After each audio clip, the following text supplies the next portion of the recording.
ತಟಸ್ಥ ಬಣದ ಆರೋಪ ಕೂಡ ಇತ್ತು. ಈಗ ಡಾಕ್ಟರ್ ಸುಧಾಕರ್ ಒಂದು ಪತ್ರಿಕಾಗೋಷ್ಠಿಯನ್ನು ಮಾಡಿದರು. JP ನಡ್ಡಾವರೆಗೆ ಹೋದರು, ನಾನು ಪಾರ್ಟಿ ಬಿಟ್ಟು ಹೋಗ್ತೀನಿ ಅಂತ ಹೇಳಿದರು. ಅಲ್ಲಿನ ಜಿಲ್ಲಾಧ್ಯಕ್ಷರ ಬದಲಾವಣೆ ಆಯಿತು.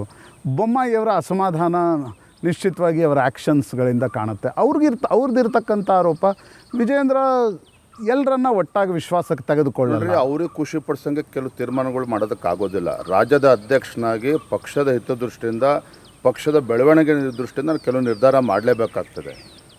ಇಡೀ ಜಿಲ್ಲೆಯ ಕೆಲವು ಪ್ರಮುಖರು ಇಂಥ ವ್ಯಕ್ತಿ ಜಿಲ್ಲೆಯ ಅಧ್ಯಕ್ಷ ಆಗಬೇಕು ಅಂತೇಳಿ ತೀರ್ಮಾನ ಕೊಟ್ಟಾಗ ನಾನು ಅದರಲ್ಲಿ ಇಂಟರ್ಫಿಯರ್ ಆಗೋದಿಲ್ಲ. ನನ್ನ ಶಿವಮೊಗ್ಗ ಜಿಲ್ಲೆ ಬಗ್ಗೆ ನಾನು ರಾಜ್ಯದ ಅಧ್ಯಕ್ಷ ಆದರೂ ಕೂಡ ಯಾರೋ ಜಿಲ್ಲೆಯ ಅಧ್ಯಕ್ಷ ಆಗಬೇಕು ಅಂತೇಳಿ ಹೇಳೋಕ್ಕಂಥ ಅಧಿಕಾರ ನನಗಿಲ್ಲ.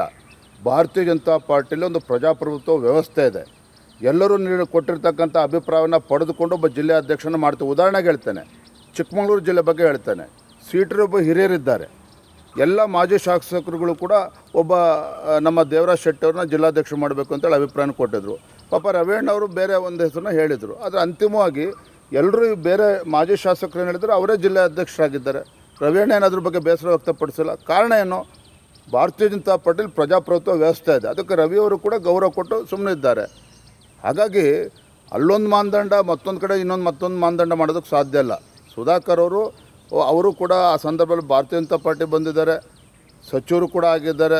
ಅವ್ರಿಗೂ ಕೂಡ ಒಳ್ಳೆಯದಾಗಿದೆ. ಅವ್ರಿಗೇನು ಕೆಟ್ಟದ್ದು ಬಯಸಬೇಕಂತ ಅವಶ್ಯಕತೆ ನನಗಿಲ್ಲ. ಆದರೆ ಜಿಲ್ಲಾ ಅಧ್ಯಕ್ಷ ವಿಚಾರ ಬಂದಾಗ ಪಕ್ಷ ತೆಗೆದುಕೊಂಡಿರ್ತಕ್ಕಂಥ ನಿರ್ಣಯಕ್ಕೆ ರಾಜ್ಯದ ಅಧ್ಯಕ್ಷಕ್ಕೆ ನಾನು ಕೂಡ ಬದ್ಧ ಆಗಿರಬೇಕು, ಸಂಸದರಾಗಿ ಅವರು ಕೂಡ ಬದ್ಧರಾಗಿರಬೇಕು.